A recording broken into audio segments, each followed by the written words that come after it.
Welcome back to another video. आज को मैं एक और ब्रांड न्यू अनबॉक्सिंग वीडियो के साथ। आज के वीडियो में हम अनबॉक्सिंग करने जा रहे हैं इनकी गेमिंग TWS की। यह है Mivi के brand new launch commando X9 gaming TWS and ये क्लेम करते हैं 35 ms लो लेटेंसी देते हैं एंड साथ में ये फुल RGB भी देते हैं। तो देखते हैं कितना टू एंड आप में से बहुत सारे लोग इस चैनल पे न्यू हो, नीचे पे सब्सक्राइब का बटन है उसको कर देना, वीडियो कर देना लाइक एंड बिना आपका टाइम वेस्ट किए चलिए शुरू करते हैं इस वीडियो को। तो गाइस ये रहा बॉक्स, इसको लेते हैं अनबॉक्स। जल्दी से खोलते ही हमें मिल जाता है थोड़ा सा पेपर वर्क, ये दो चीजें इसको साइड कर देते हैं एंड चार्जिंग केबल एंड थोड़ा और सामान इसको भी साइड कर देते हैं एंड ये रहा अपना Mivi का केस, इसको बाहर निकाल देते हैं। देख सकते हो गाइस की ज्यादा अच्छी क्वालिटी की पैकेजिंग नहीं है एंड ये रहा अपना Mivi का बॉक्स एंड ये रहा अपने इसको खोलते ईयरबड्स, बहुत सारी RGB जल रही है जैसे कि तुम देख सकते हो एंड ये रहे अपने ईयरबड्स, इसको भी खोलते ही इसमें भी RGB जल जा रही है जैसे तुम देख सकते हो एंड सीधा चलाते हैं इसके स्पेसिफिकेशंस पे एंड लेटेंसी टेस्ट पे।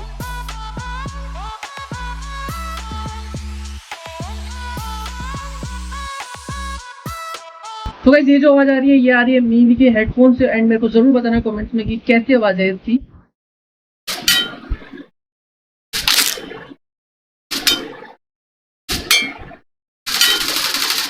तो गाइस अब बात करते हैं इसकी प्राइस। इसका प्राइस मुझे 1499 एंड उस प्राइस में जो ये ऑडियो प्रोवाइड कर रहे हैं ना गाइस, मैंने अभी तक 3 TWS रिव्यू करे एंड सबसे बेस्ट मुझे यही लगे एंड ऑडियो बहुत ही अच्छी है, बिल्कुल भी डिले नहीं है। 35 ms लो लेटेंसी जो ये प्रोवाइड करा रहे हैं एंड क्लेम करते हैं वो बिल्कुल ट्रू है एंड बिल्ड क्वालिटी भी इस केस की बिल्ड क्वालिटी काफी अच्छी है। साथ में RGB इफेक्ट भी बहुत ही सेक्सी लगता है इसका एंड इसका बाय लिंक तो मिल जाएगा डिस्क्रिप्शन में, जाके वहां से खरीद सकते हो। एंड अगर तुमको वीडियो अच्छी लगी हो, हम 300 सब्सक्राइबर के बहुत क्लोज है, नीचे पे सब्सक्राइब करना उसको जरूर दबा देना, वीडियो कर देना लाइक एंड मैं मिलता हूं आपको ऐसी अलग अलग तरह की वीडियोस लेके नेक्स्ट टाइम। तब तक के लिए पीस आउट।